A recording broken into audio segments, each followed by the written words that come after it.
ঠাকুর, মা ও স্বামীজির চরণে প্রণাম জানিয়ে শুরু করছি স্বামী লোকেশ্বরানন্দ কর্তৃক সম্পাদিত Ramakrishna Mission Institute of Culture, Golpark থেকে প্রকাশিত শতরূপে সারদা। আজ পাঠ করব শ্রী শ্রী মা সেবক চতুষ্টয়ের দৃষ্টিতে। লিখেছেন স্বামী অবজোজানন্দ মহারাজ। সংযুক্ত সম্পাদক, উদ্বোধন পত্রিকা, কলকাতা। আজ পাঠ করব শ্রী শ্রী মা সেবক চতুষ্টয়ের দৃষ্টিতে পঞ্চম পর্ব। পর্ব 4। শ্রীমা বলেছেন, ছেলে যোগেনের পর থেকেই শরৎ আমার সেবা করছে।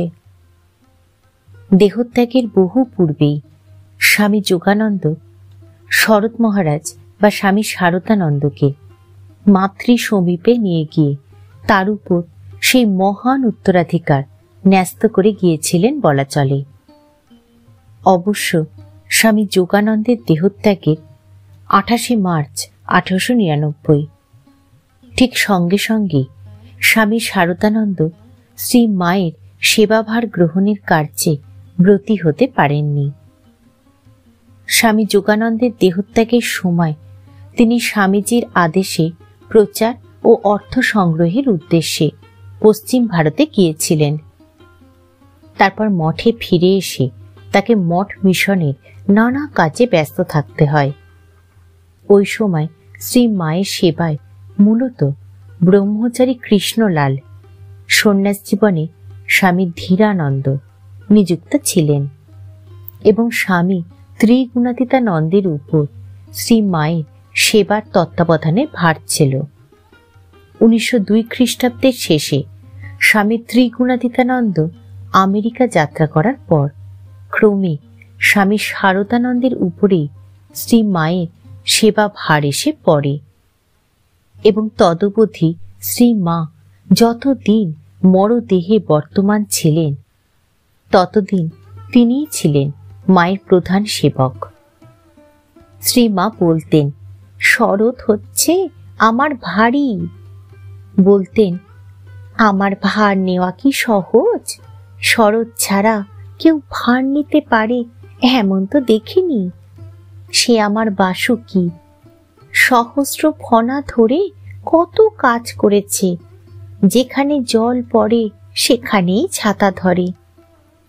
কলকাতায় থাকলে শ্রী মা শরৎ মহারাজের উপর এত নির্ভর করতেন যে বলতেন, শরৎ যে কদিন আছে সে কদিন আমার ওখানে অর্থাৎ কলকাতায় থাকা চলবে। তারপর আমার বোঝা নিতে পারে এমন কে আছে দেখি না। একবার শরৎ মহারাজ তখন কাশীতে। শ্রী মায়ের কলকাতা যাবার কথা উঠলে তিনি বললেন, শরৎ কলকাতায় না থাকলে আমার সেখানে যাবার কথা উঠতেই পারে না। কার কাছে যাব? আমি সেখানে আছি আর শরৎ যদি বলে, মা কয়েকদিন অন্যত্র যাচ্ছি, তাহলে আমি বলবো, একটু থামো বাবা, আমি আগে এখান থেকে পা বাড়াই, তারপর তুমি যাবে। শরৎ ছাড়া আমার ঝক্কি কে পোয়াবে? শরৎ মহারাজ তার উপর মায়ের ওই নির্ভরতার কথা সম্পূর্ণ অবহিত ছিলেন। তাই শ্রী শ্রী মা কলকাতায় থাকলে বা শীঘ্র তার কলকাতায় আসার সম্ভাবনা থাকলে তিনি অন্যত্র যেতেন না। প্রসঙ্গক্রমে উল্লেখ করা যেতে পারে যে দক্ষিণেশ্বরে শ্রী রামকৃষ্ণ একদিন পায়চারি করতে করতে সহসা যুবক শরতের ক্রোড়ে উপবিষ্ট হন। কয়েক মুহূর্ত ওইভাবে থাকার পর তিনি উঠে যান। উপস্থিত ভক্তদের ওই সম্পর্কে কৌতূহল দেখে তিনি বলেছিলেন, দেখলাম ও কতটা ভার সইতে পারবে। আমরা জানি পরবর্তীকালে স্বামী শারদানন্দের উপর স্বামীজি রামকৃষ্ণ মঠ ও মিশনের সম্পাদকের দায়িত্ব অর্পণ করেছিলেন এবং তিনি সুদীর্ঘ 30 বৎসর কাল সংঘরূপী শ্রী রামকৃষ্ণ শরীরের গুরু ভার অসাধারণ নিষ্ঠার সঙ্গে বহন করেছিলেন। কিন্তু শুধু কি সংঘরূপে শ্রীরামকৃষ্ণের ভার বহনের ক্ষমতার পরীক্ষা করেছিলেন সেদিন শ্রীরামকৃষ্ণ শরতের অঙ্কে উপবিষ্ট হয়ে? অথবা শ্রীরামকৃষ্ণের অবর্তমানে শ্রীরামকৃষ্ণ স্বরূপিণী সংঘ জননী শ্রী মায়ের ভার বহনের ক্ষমতারও পরীক্ষা নিয়েছিলেন তিনি? যাই হোক, স্বয়ং শ্রী মা যাকে নিজের ভারী বলে চিহ্নিত করে আনন্দ পেতেন, বলতেন, শরৎ আমার মাথার মণি, সেই শারদানন্দ মহারাজ কিন্তু মায়ের দাড়ি বা দারবান বলে নিজের পরিচয় দিতেই গৌরববোধ করতেন। তার এই দারিদ্র গৌরব যে কত আন্তরিক ও স্বতঃস্ফূর্ত ছিল তা একটি ঘটনা উদাহরণস্বরূপ উল্লেখ করলে স্পষ্ট বোঝা যাবে। মা তখন বাগবাজারে উদ্বোধনের বাড়িতে। স্বামী শারদানন্দ ঠিক মায়ের দ্বার রক্ষক রূপে নিচে তার ছোট ঘরখানিতে সারাক্ষণ থাকেন। ওইখানে বসেই সংঘ পরিচালনার যাবতীয় কর্ম করেন। তার যাবতীয় লেখালেখি ও দেখা সাক্ষাতের কাজও সেখানেই। তিনি তখন শ্রী শ্রী রামকৃষ্ণ লীলা প্রসঙ্গ লিখতে আরম্ভ করেছেন। একদিন তিনি তার দপ্তর খুলে লেখবার উপক্রম করছেন। এমন সময় শ্রী মায়ের জনৈক ভক্ত সন্তান ঘরে ঢুকেই শারদানন্দকে সাষ্টাঙ্গ প্রণিপাত করেন। শারদানন্দ সকৌতুকে ভক্তটিকে বললেন, আমাকে যে এত বড় প্রণামটা করছো, এর মানে কি বলতো? ভক্তটি উত্তর দিলেন, সে কি মহারাজ, আপনাকে প্রণাম করব না তো কাকে করব? দীনতার মূর্তিমান বিগ্রহ শরৎ মহারাজ বললেন, তুমি যার কাছে যাও ও যার কৃপা পেয়েছ, আমিও তারই মুখ চেয়ে বসে আছি। তিনি ইচ্ছা করলে তোমাকে এখনই আমারই আসনে বসিয়ে দিতে পারেন। বাস্তবিক স্বামী শারদানন্দ নিজেকে কোনো সময়ই মায়ের বাড়ির একজন সাধারণ ভৃত্য বা দ্বার রক্ষকের বেশি মনে করতেন না। একবার উদ্বোধনে অপরিচিত কোনো ব্যক্তি তার পরিচয় জানতে চাইলে তিনি নিজেকে দারোয়ান বলেই পরিচয় দিয়েছিলেন এবং তার কথা ও আচরণে কৃত্রিমতার লেশমাত্র না থাকায় তাকে বাড়ির দারোয়ান বলেই ওই ব্যক্তিটি বিশ্বাস করেছিলেন। এ সম্পর্কে আরও একটি প্রাসঙ্গিক স্মৃতি। একবার জনৈক দর্শনার্থী যুবক অসময়ে মায়ের বাড়িতে এসে উপস্থিত হলে প্রকৃত দ্বার রক্ষকের মতোই দৃঢ় কণ্ঠে স্বামী শারদানন্দ বলেছিলেন, এখন মার কাছে যেতে দেব না, তিনি এই মাত্র ক্লান্ত হয়ে ফিরেছেন। অধৈর্য যুবকটিও অদ্ভুত সেই দ্বার রক্ষককে ক্রোধের বশে বলে ফেলেন, মা কি কেবল একা আপনার? শুধু বলা নয়, তাকে ধাক্কা দিয়ে ঠেলে সরিয়ে উপরে চলে গেলেন। ভৃত্যের অভিমান শোভা পায় না।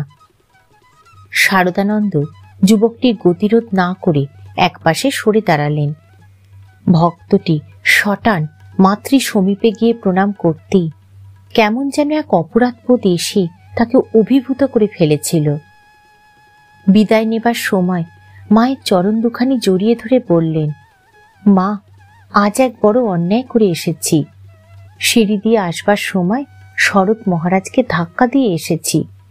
কি করে আবার তার সঙ্গে দেখা করব? আমার অপরাধ ক্ষমা করুন।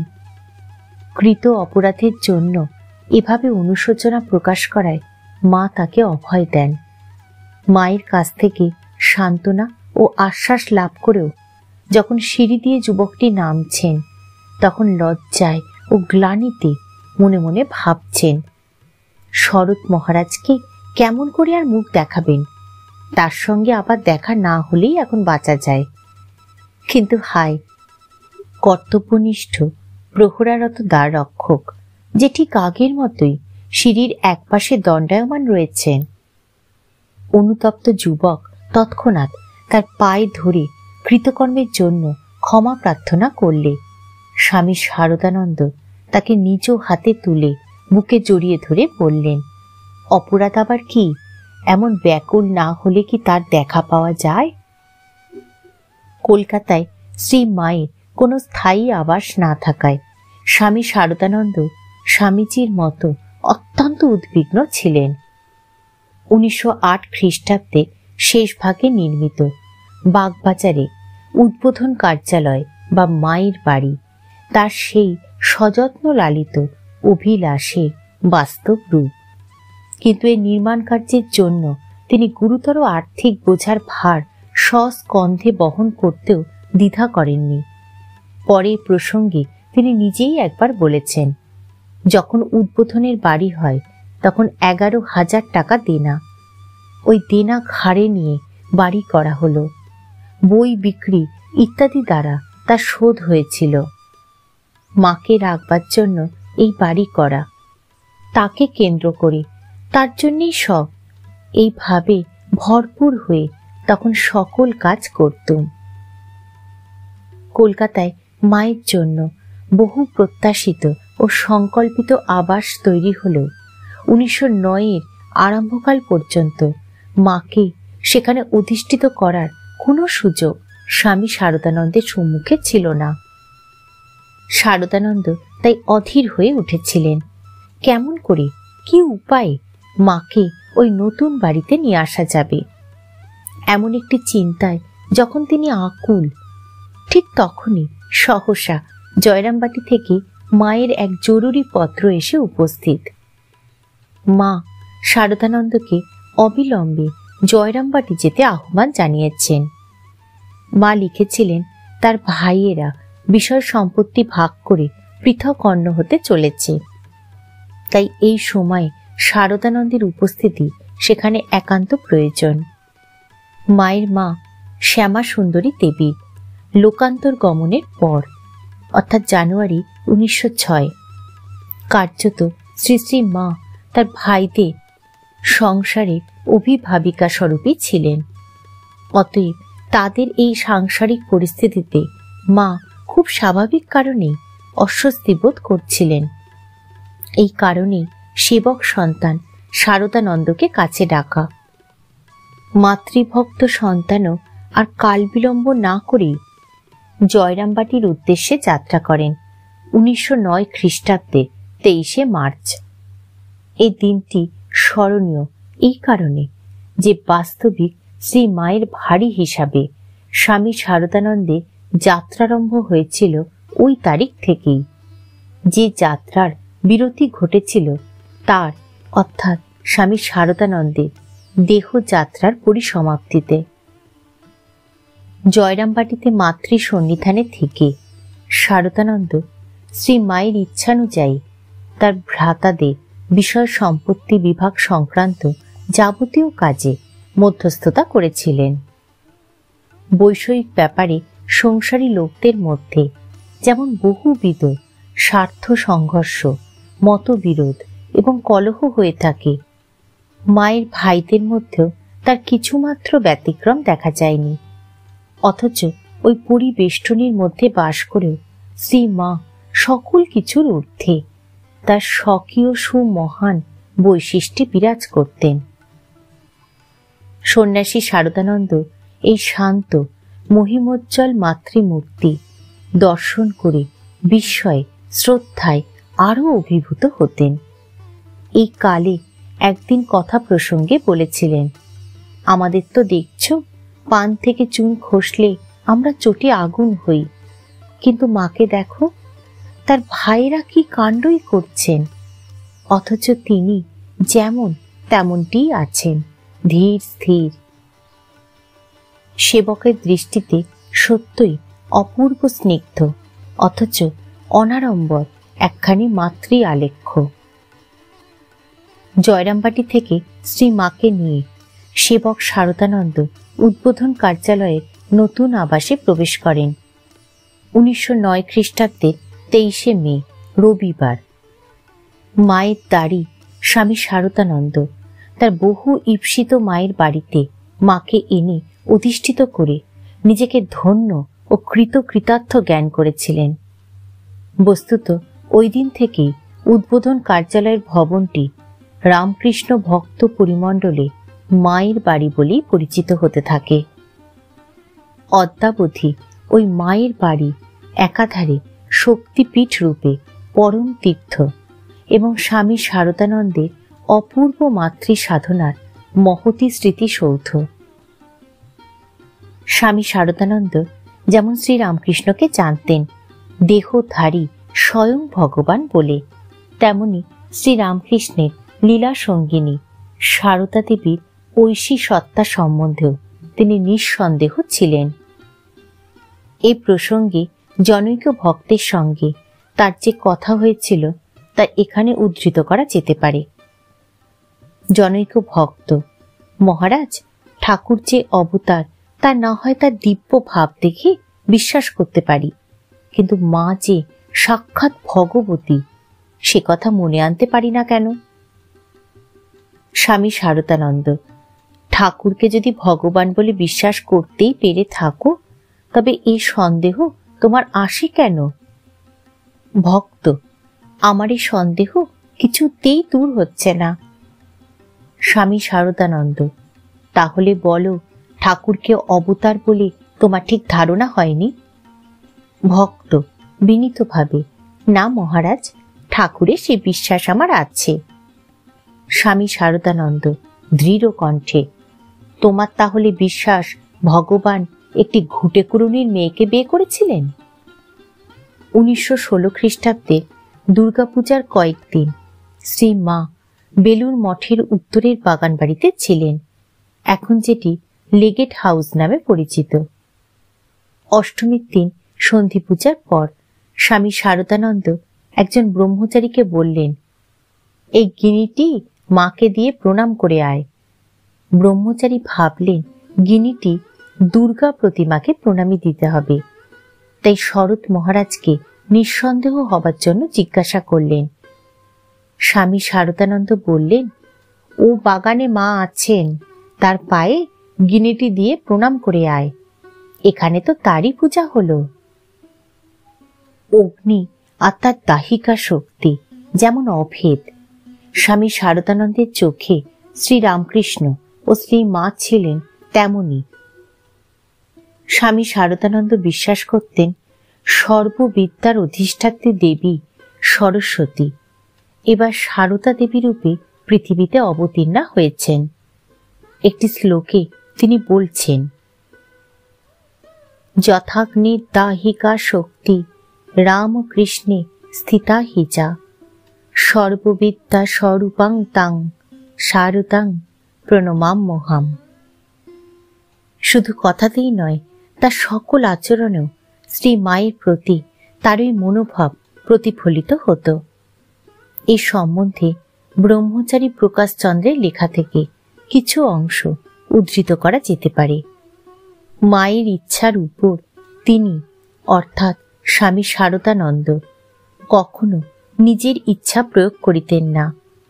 তাহার বিশ্বাস ছিল শ্রী শ্রী মাতৃদেবী ইচ্ছা বা অনিচ্ছা দৈব নির্দেশ। মানুষের মন গড়া আইন সেখানে প্রযোজ্য নয়। শরৎ কখনোই সে ইচ্ছা বা অনিচ্ছার প্রতিবাদ করেন নাই। প্রতিবাদ তো দূরের কথা, তাহার মন সততই মানিয়া লইত যে মায়ের ইচ্ছাই ঠাকুরের বিধান। বলিতেন, মা ও ঠাকুর কি আলাদা? স্বামী শারদানন্দকে একবার একজন জিজ্ঞাসা করেছিলেন, আপনারা যে মাকে এত ভক্তি করেন সেটা কি গুরুপত্নী বলে? মহারাজ উত্তর দেন, না, তা নয়, ঠাকুর ও মা অভেদ। তবে ঠাকুরের সঙ্গে তর্ক করা চলত, মার সঙ্গে চলে না। শ্রী মায়ের শিষ্য এবং দীর্ঘকাল স্বামী শারদানন্দের একান্ত সচিব স্বামী অশেষানন্দ বলেছেন, স্বামী শারদানন্দের কাছে শ্রী সারদা দেবী ছিলেন দেহধারিণী জগন্মাতা স্বয়ং। শ্রী মায়ের প্রতি স্বামী শারদানন্দের ভক্তি রামকৃষ্ণ সংঘে সাধুদের কাছে কিংবদন্তি হয়ে আছে। মায়ের প্রতি তার ভক্তি সঙ্গের সাধুদের মাকে বুঝতে অনুপ্রাণিত করেছিল এবং মায়ের প্রতি তাদের বিশ্বাস ও শ্রদ্ধাকে গভীর করেছিল। স্বামী অশেষানন্দের এটি ব্যক্তিগত অভিজ্ঞতাও। তিনি স্বামী শারদানন্দ সম্পর্কে তার স্মৃতিচারণে বলেছেন, স্বামী শারদানন্দ একদিন আমাকে বলেছেন, তুমি যে এত বড় প্রণাম করছো, কি চাও তুমি? আমি বললাম, শ্রী শ্রীমা আমাকে যা দিয়েছিলেন তাছাড়া আমাকে আপনি দয়া করে কিছু বিশেষ আধ্যাত্মিক নির্দেশ দিন। উত্তরে স্বামী শারদানন্দ বললেন, তা হয় না। মা যা তোমাকে দিয়ে গেছেন আধ্যাত্মিক জীবনে, তার চেয়ে বড় আর কিছু কেউ তোমাকে দিতে পারবে না যেন। তিনি যা বলে দিয়েছেন তাই আধ্যাত্ম জীবনের শেষ কথা জানবে। তার দেওয়া পবিত্র নাম জপ করে তুমি সব কিছু পাবে। আমাদের মাই জগন্মাতা স্বয়ং। বিশ্বাস করো, তাকে ধরে থাকো। তোমার যা কিছু প্রয়োজন সব তিনি তোমার জন্য সময় মতো করবেন। শ্রী রামকৃষ্ণ সংঘের ভক্ত গোষ্ঠীর বাইরে বহু বিশিষ্ট ব্যক্তিকেও স্বামী শারদানন্দ শ্রী মায়ের মহিমার প্রতি আকৃষ্ট করেছিলেন। উদাহরণস্বরূপ একটি ঘটনার কথা এখানে উল্লেখ করা যেতে পারে। কলকাতার বিশিষ্ট চিকিৎসক ডক্টর প্রাণধন বসু মায়ের শেষ অসুখের সময় কিছুদিন চিকিৎসা করেছিলেন। প্রথমে জানতেন না কার চিকিৎসা তিনি করছেন। কয়েকদিন পরে শ্রী মায়ের প্রতি স্বামী শারদানন্দ প্রমুখের শ্রদ্ধা ও ভক্তি দেখে সম্ভবত তার কৌতূহল হল। শরৎ মহারাজকে তিনি জিজ্ঞাসা করেন, আচ্ছা শরৎ মহারাজ, আমি এতদিন কার চিকিৎসা করছি? উত্তরে স্বামী শারদানন্দ বললেন, পরম হংসদেবের সহধর্মিনী, আমাদের সংঘ জননী শ্রী শ্রী মায়ের। সেদিন থেকে প্রাণধন বাবু ভিজিটের টাকা ও গাড়ি ভাড়া আর নিতেন না। টাকা দিতে গেলে স্বামী শারদানন্দকে তিনি খুব অন্তরের সঙ্গে গদগদভাবে বলেছিলেন, তোমরা আজীবন অতি নিষ্ঠার সহিত যা সেবা করে জীবন সার্থক করছ, আমাকে এই বৃদ্ধ বয়সে শেষ জীবনে তার একটু সেবা করার চান্স দাও। ডাক্তার বসু ছিলেন খ্রিস্টান এবং এর আগে মাকে যতদিন দেখেছেন ততদিন তার পুরো ভিজিট তখনকার দিনে 16 টাকা এবং মোটর ভাড়া 5 টাকা নিতেন। বলা বাহুল্য, তার মনোভাবের পরিবর্তনের মূলে ছিল স্বামী শারদানন্দের মায়ের প্রতি আচরণ ও শ্রদ্ধার প্রভাব। ঠাকুর, মা ও স্বামীজির চরণে প্রণাম জানিয়ে শেষ করছি আজকের পাঠ। শ্রী শ্রী মা সেবক চতুষ্টয়ের দৃষ্টিতে, 5ম পর্ব।